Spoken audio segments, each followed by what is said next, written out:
Rumpelstiltskin is not a fairy tale. It's a manual for manipulation disguised as children's entertainment. That mysterious little man spinning straw into gold?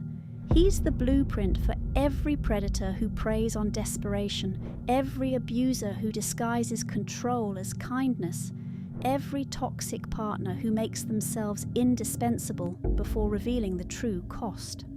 The Brothers Grimm collected this story in 1812, but they missed the real horror. It was never about magic. It was about the anatomy of coercion, written in a language so simple that children could memorize the warning signs. And the most chilling part? The pattern is so accurate that you probably recognize it from your own life. You think you know this story. A boastful miller claims his daughter can spin straw into gold. The greedy king locks her in a tower with the impossible task, threatening death if she fails. Enter Rumpelstiltskin, that peculiar little creature who offers to save her life in exchange for small trinkets. First her necklace, then her ring, finally a promise that seems distant and abstract, her firstborn child.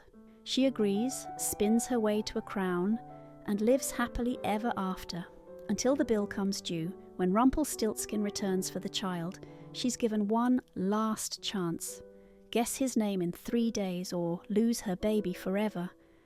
A lucky spy mission reveals his identity.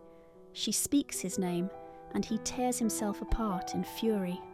The queen wins, the kingdom prospers, and evil is vanquished through cleverness and persistence.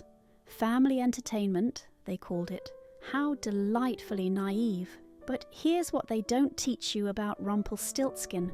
Before we dive deeper into this predator's playbook, tell me, which fairy tale character do you now suspect was actually the villain all along?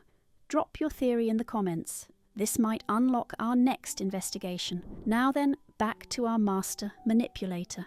The miller's daughter was never rescued by Rumpelstiltskin. She was recruited. Look at the setup again, but this time notice who creates the crisis. Her father lies to elevate his own status, boasting to the king about his daughter's impossible abilities.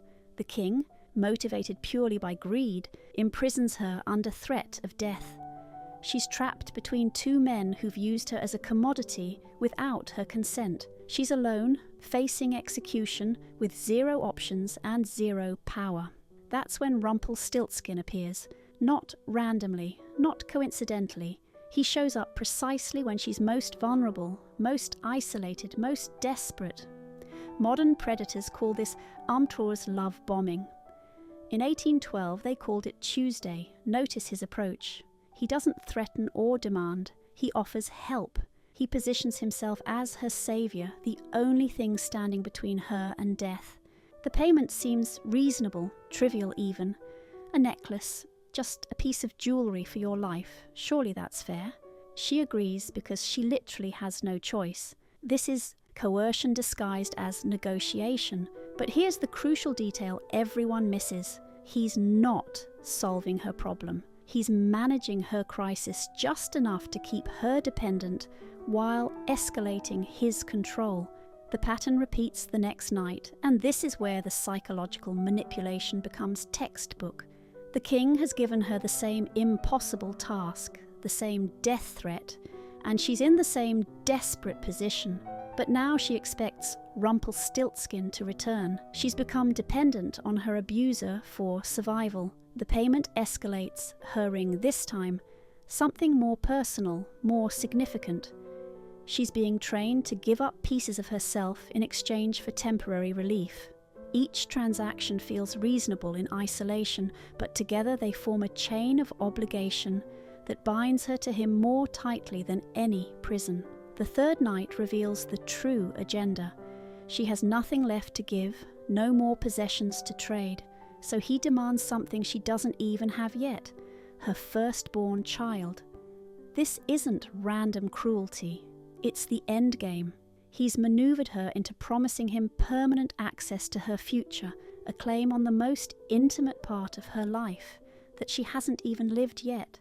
She agrees because she's still under the same death threat, still trapped, still powerless. But notice what this promise represents. It's not just about a child. It's about ensuring she can never fully escape his influence. There will always be a debt, always a connection, always a reason for him to return and reclaim control. The marriage to the king isn't a rescue, it's a transfer of ownership. She's moved from one form of coercion to another, from threat of death to the constraints of royal duty. The king married her for her apparent ability to create wealth, not for love or partnership. She's still trapped, just in a prettier cage. And the most insidious part, everyone celebrates this as a happy ending because she's achieved status and security. Sound familiar? It should. It's the same narrative that convinces women to stay in relationships with successful men who control them, the same logic that frames financial dependency as protection rather than entrapment. When Rumpelstiltskin returns to collect the child, the mask finally drops. She offers him anything else, all the wealth of the kingdom, but he refuses. He doesn't want money or treasure. He wants her. Specifically, he wants permanent psychological control over her through her child. This is the moment when his true nature is revealed. He was never interested in fair exchange or reasonable payment. He was building toward this exact scenario, where she has the most to lose and he has the most power over her. The child represents the ultimate leverage, permanent access to her emotional core, a relationship that can never be severed. But here's where the story becomes genuinely revolutionary, buried under centuries of sanitized retellings. She escapes, not through violence or rescue by another man, but through knowledge. Specifically through naming exactly what he is. When she speaks his true name, Rumpelstiltskin, his power over her shatters completely. In the original Grimm version, he literally tears himself in half from rage, self-destructing when his true nature is exposed and identified. This isn't magical thinking, it's psychological accuracy that's almost unsettling. Abusers and manipulators lose their power the moment you correctly identify their patterns and name them for what they are. The mystique disappears, the confusion clears, and suddenly their tactics become transparent and pathetic rather than compelling and inevitable.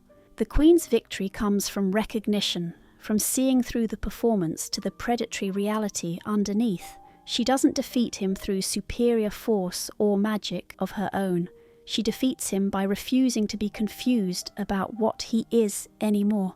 The name Rumpelstiltskin itself becomes significant in this reading. In German folklore, knowing someone's true name grants power over them, but psychologically, this represents something even more profound.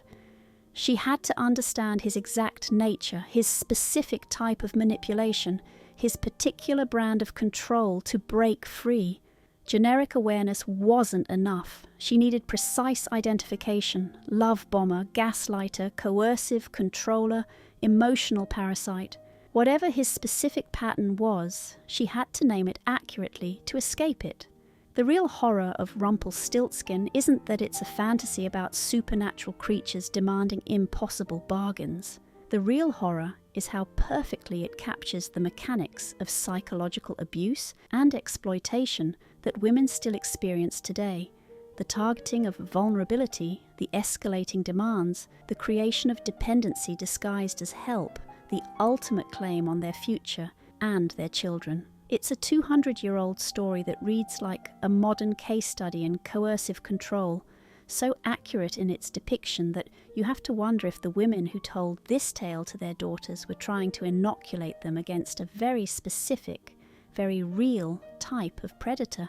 They dressed it up as magic so children could learn the pattern without being traumatized by its implications. But the warning was always there, hidden in plain sight. Beware of men who appear when you're most desperate, who offer help that creates obligation, who make themselves indispensable before revealing the true price. And remember, the only way to break their power is to name exactly what they are. The story ends with the Queen free from Rumpelstiltskin's manipulation, but still bound to a king who threatened her with death and married her for her productivity. Perhaps the Grimm brothers understood that some victories are partial, some escapes are incomplete, and sometimes recognizing one predator is just the first step in a longer journey toward actual freedom. Now you know why this tale has survived for centuries, passed down from mother to daughter in whispered warnings and children's songs. It was never about gold or magic. It was about survival, and that knowledge, that's the real treasure hidden in the straw.